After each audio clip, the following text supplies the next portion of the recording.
The day America died. What if the Confederacy actually won the Civil War? The year is 2024, but the map of North America looks nothing like the one you know. There is no coast-to-coast superpower. Instead, an uneasy, militarized border runs along the Mason-Dixon line, stretching westward across the dusty plains, scarring the continent like a healed knife wound that never quite stopped aching. To the north lies the United States of America, a grim, industrial, and highly militarized nation headquartered in Philadelphia. To the south lies the Confederate States of America, an aristocratic, agrarian empire with its capital in Richmond. This reality began not with a bang, but with a piece of paper. In our timeline, a Union soldier found General Robert E. Lee's lost Special Order 191 wrapped around 3 cigars in a meadow. In this timeline, the cigars were smoked, and the order was never lost. Lee maneuvered his Army of Northern Virginia with surgical precision, crushing the Union forces at Antietam. The shockwave was instant. Seeing the military competence of the South, Great Britain and France, hungry for cotton and geopolitical influence, formally recognized the Confederacy. The British Royal Navy broke the Union blockade. By the summer of 1863, seeing no path to victory and facing riots in New York, President Abraham Lincoln was forced to sign the Treaty of Washington. The experiment of the United States was over. The Union was severed. The late 19th century, the tale of 2 nations. The years following the separation were defined by a cold, bitter peace. The United States, humiliated and stripped of its southern resources, turned inward. The vision of a shining city on a hill was replaced by a drive for iron and steel.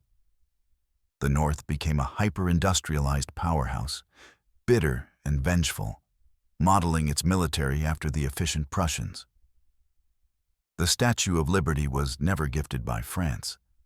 Why would they give a monument of liberty to a failed democracy? Instead, the New York harbor remained gray and utilitarian. In the South, the Golden Circle expansion began. Emboldened by their victory, the Confederacy looked south. They purchased Cuba from Spain and annexed parts of northern Mexico, creating a vast empire that circled the Gulf of Mexico. It was an empire built on the backs of the enslaved. However, the institution of slavery faced a crisis as the 19th century closed. International pressure from their British allies and the rise of mechanization made chattel slavery economically inefficient. It did not end with a proclamation of freedom, but rather evolved into a rigid, horrifying caste system similar to apartheid. The legal ownership of humans transitioned into a system of permanent, debt-bound serfdom. The chains were removed, but the laws remained, keeping the African American population in a state of perpetual labor for the landed gentry. The South remained an agricultural giant, a land of slow afternoons, white columns, and a silence that covered a deep, simmering rage. The Great War comes to America. When the Archduke Franz Ferdinand was assassinated in Sarajevo in 1914, the tangled alliances of Europe dragged North America into the abyss. In this timeline, the United States, still burning with hatred for the British who had aided the South, aligned itself with the Central Powers, Germany and Austria-Hungary. The Confederacy, economically dependent on selling cotton to London, sided with the Allies, Britain and France. The result was the Great North American War. It was a slaughter that made the Civil War look like a skirmish. The border states, Kentucky, Maryland, Missouri, became a wasteland of mud, barbed wire, and chemical gas. American fought Confederate in the trenches of the Ohio River Valley. The industrial might of the North clashed with the fierce defensive tenacity of the South. without the unified manufacturing and manpower of a singular United States sending troops to Europe. The war in France dragged on until 1919. Germany, bolstered by supplies from the northern US, managed to secure a negotiated peace rather than a total defeat. In North America, the war ended in a stalemate. The border did not move, but millions lay dead. The trauma turned both nations into police states. The North became a grim, socialist-leaning republic focused on efficiency and survival.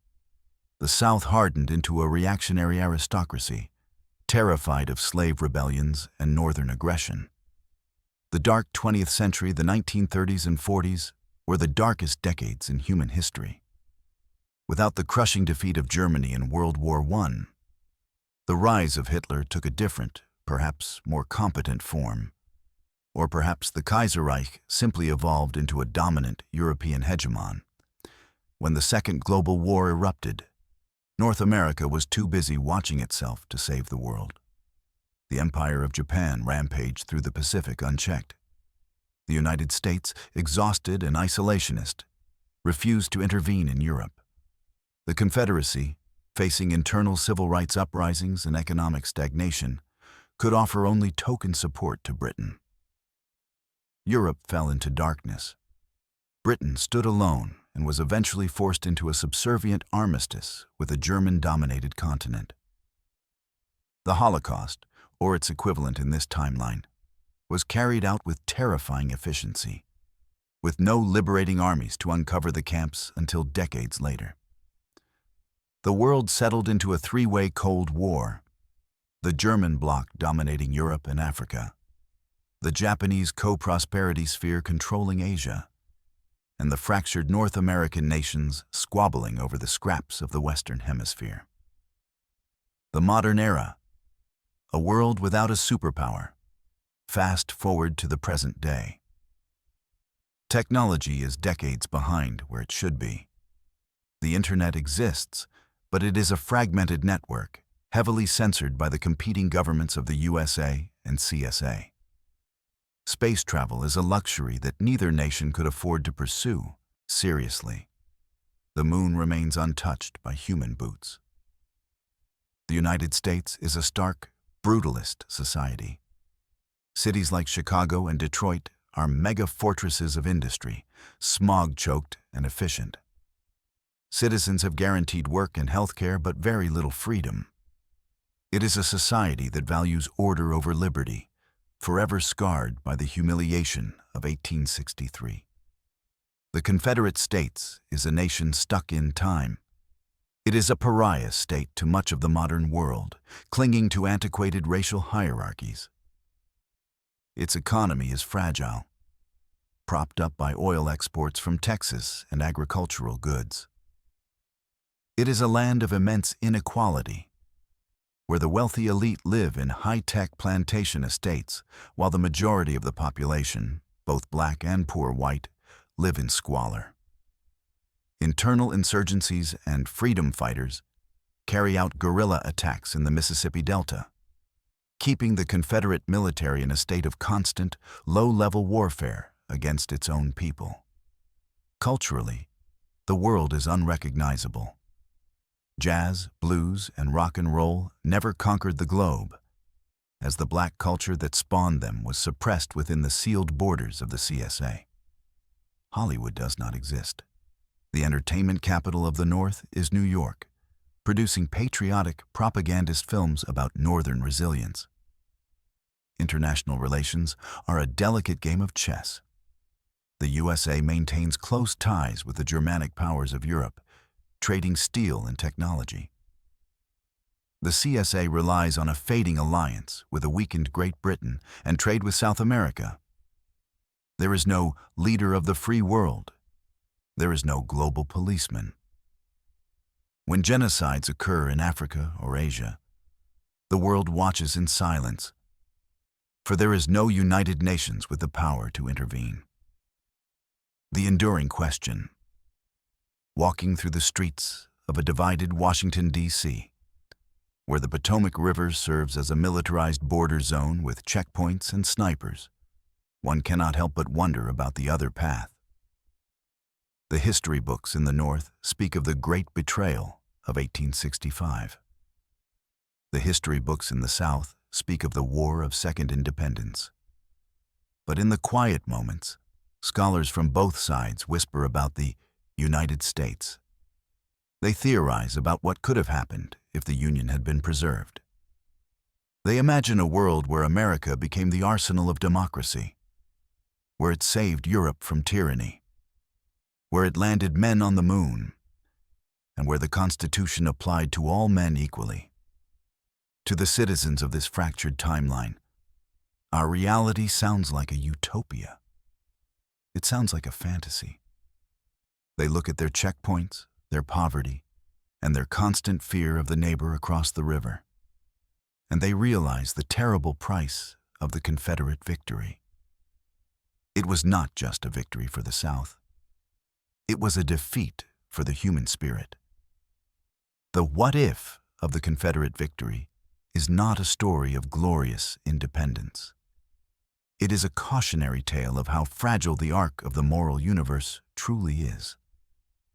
It suggests that unity, for all its flaws and struggles, is the only shield against a chaotic and predatory world. In this timeline, the shield was shattered, and the world has been bleeding ever since. The story of the two Americas is a tragedy written in two languages, governed by two capitals, and haunted by the ghost of a future that was never allowed to be born. Thank you so much for watching all the way to the end. If you enjoyed this video, learned something new, or simply want to see more content like this, please give it a like and subscribe to the channel. Your support truly helps the channel grow and reach more people. And if you have thoughts or ideas you'd like to share, feel free to leave a comment. I'd love to hear from you. See you in the next video.